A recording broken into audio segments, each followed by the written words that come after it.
Hi everyone, welcome to this new video. Welcome to Fix It Free. As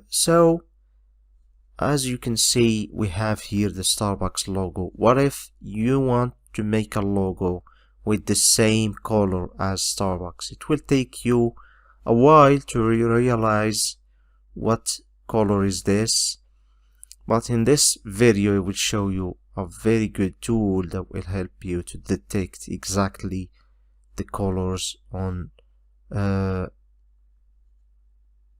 of whatever you are seeing on your screen.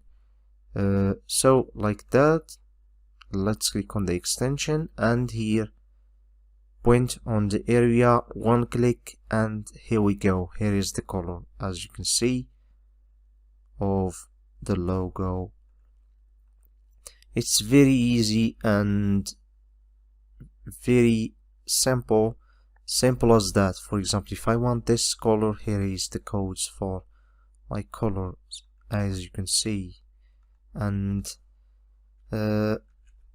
this will help you a lot if you're a developer or a designer in order to define colors, especially for designers. So this tool actually is available on Chrome Web Store and it's completely for free. The name of the tool is Color Pick Eyedropper.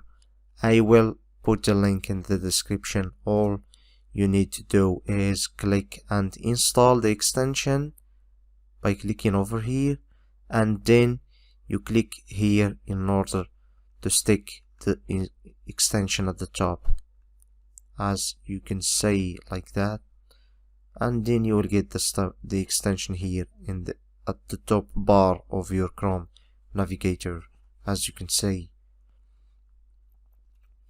So that's it guys. I hope this video was helping you a lot. Thank you for watching. Don't forget to give me a like and don't forget to subscribe to Fix It Free. Thank you guys.